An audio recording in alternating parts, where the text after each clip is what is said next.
Hello again. Hello. I'm Jake. And I'm Marlin. And happy Halloween, everybody. Hope you're doing something fun this year. Not a lot we can do. And for today, we're going to be reacting to the honest trailer for the original 1978 slasher classic, John Carpenter's Halloween. And before we start, what do you think of the original Halloween? Original Halloween, the thing that started much of the genre in this case, doesn't really have that much gore in it as far as blood. But it was a good introduction to the genre, and it sure has caught on. I love Halloween. It's very well made. Some of the real experience comes from the first viewing, but unlike Friday the 13th, where it kind of loses the suspense after multiple viewings, this one still works pretty well, and I love John Carpenter. This is another good example of his mastery of horror and suspense, and the film that kickstarted Jamie Lee Curtis's career. So, yes, she was a good part of the success. Damn straight. And without further ado, let's jump in and watch.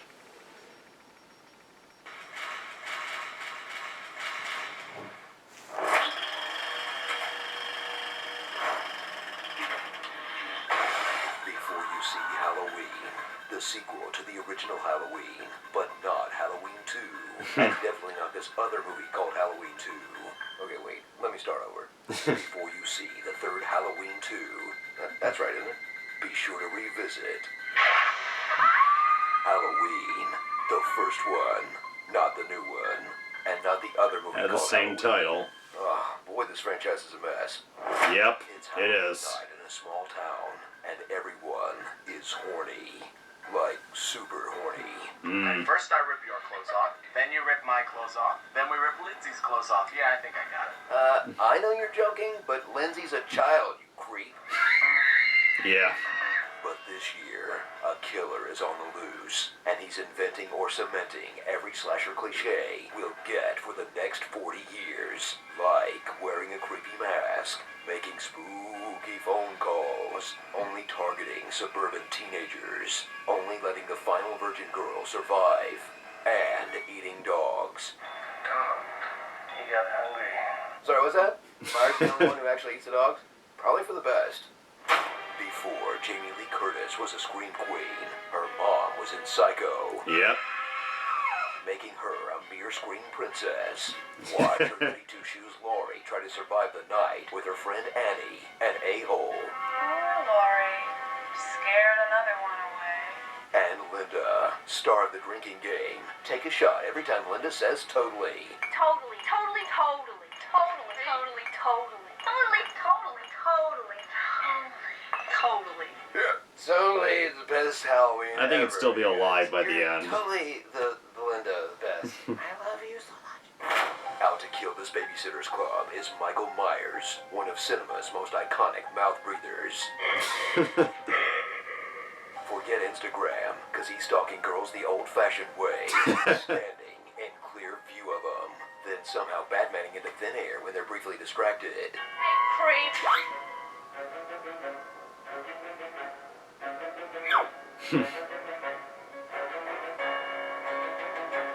Lori, the boogeyman's outside, look!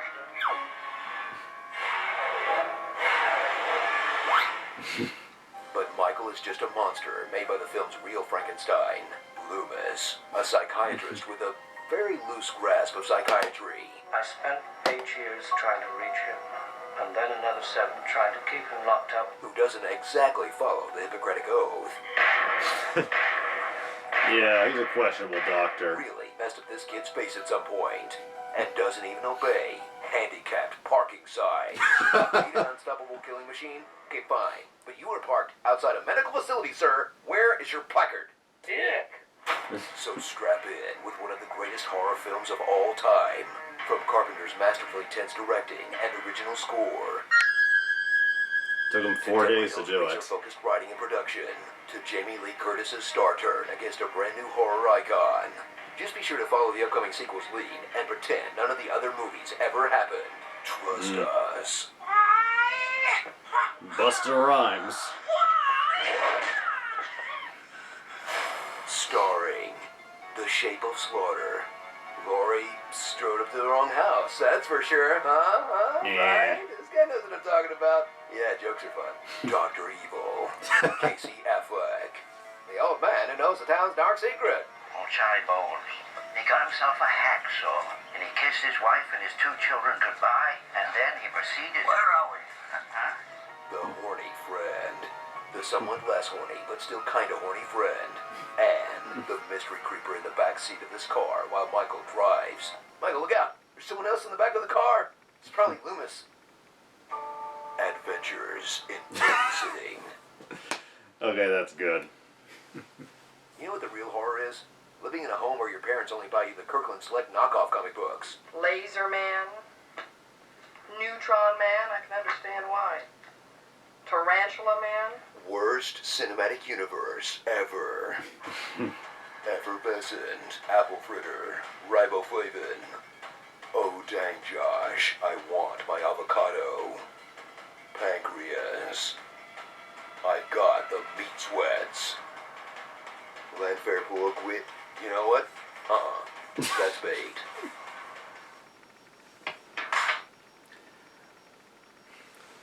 That was a simple but enjoyable, honest trailer.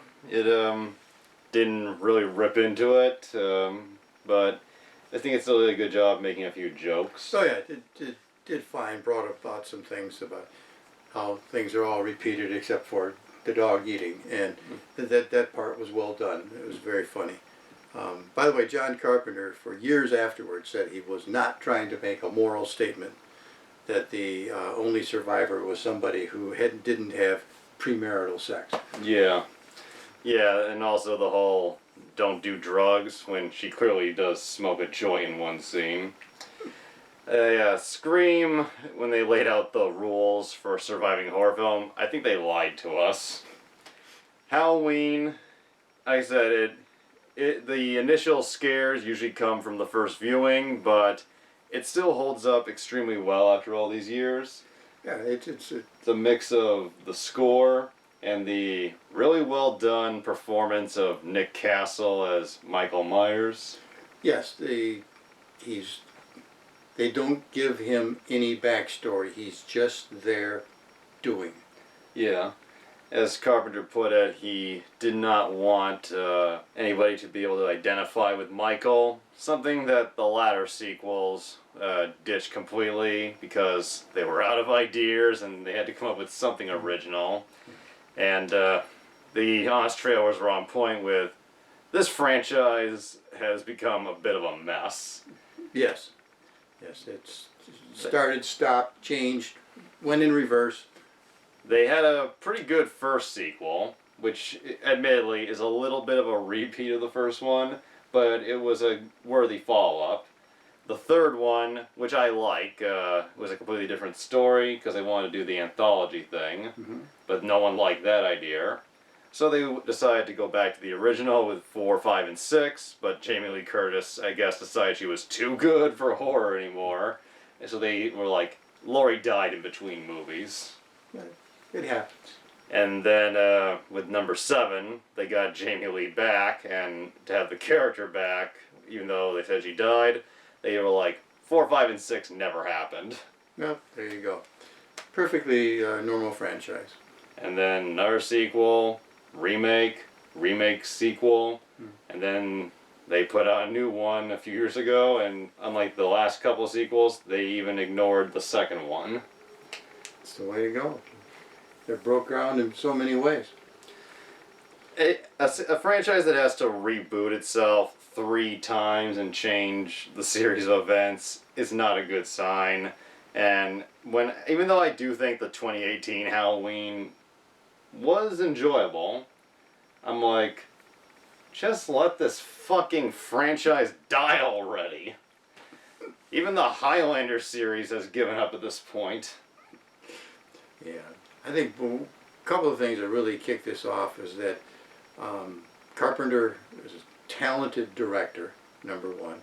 he had a couple of very good actors, Jamie Lee Curtis and Donald Pleasance. He was the he was like the perfect.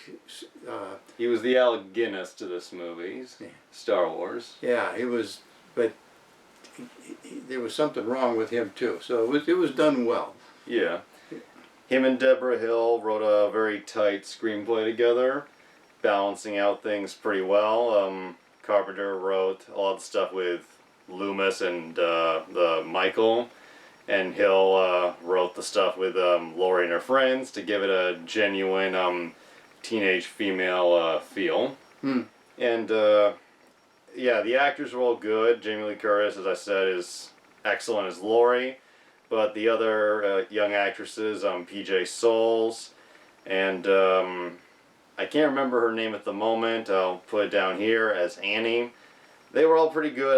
A lot of people have a little issue with the Annie character, but considering she's kind of doesn't really think anything's important, kind of bitchy character, I was never really bothered by her kind of odd delivery of lines.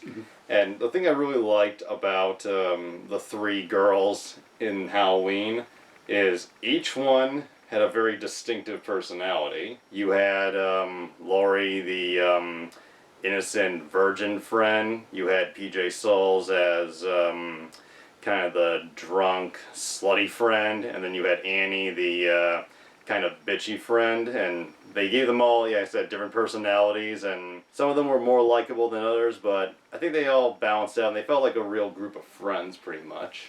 Yeah, I think one of the things these guys had the advantage of in doing their honest trailer was the fact that this was the beginning, Yeah. and this did set set the genre in place, and it was so well done that it just got copied and copied, and then it got weaker and weaker on different movies, and the fact that it just was the knife. He's there. Yeah. He's not there. And these guys had a lot of easy pickings for an honest trailer. Not saying every slasher movie has to have substance, but there has to be passion. And with the original Halloween, they had passion, but they also had a lot more to it. They had a lot of heart in certain places. You really cared about Laurie and particularly the kids she was looking after. Mm-hmm. And Jamie Lee Curtis, yeah, she's scared, but when she has to, she really puts up a fight against Michael Myers. Yes, she does. She overcomes her own fear out of a sense of duty and care. I did like the whole, he's there, now he's not, with the sound effect. Because admittedly that can get a little silly, but yeah, Michael he's the master of slipping away. Yeah, but these guys are the master of silly too, so it's pretty good. As for the funny names, they admit that their joke about Laurie's funny name wasn't the strongest, but I'm not sure that just because you admit your joke is weak doesn't automatically make it funny. But I did think them calling Dr. Loomis Dr. Evil that was a good one. Well, he clearly did cross the line. Adventures in Babysitting. Good pick of an alternate title. That's all I can really think to say. It was a well done honest trailer. Not their funniest, but it was funny, and I feel like it was both a good lampoon, but also a good tribute to the original classic. Yes, they made a point to do more than tear it up. They made fun of it, but it was a lot of tribute. Very good. Hope everybody's had a good spooky season. Hope you had some good horror movies to binge, and here's hoping we can survive the horror that's coming next in a few days. The 2020 election. Truly a horror.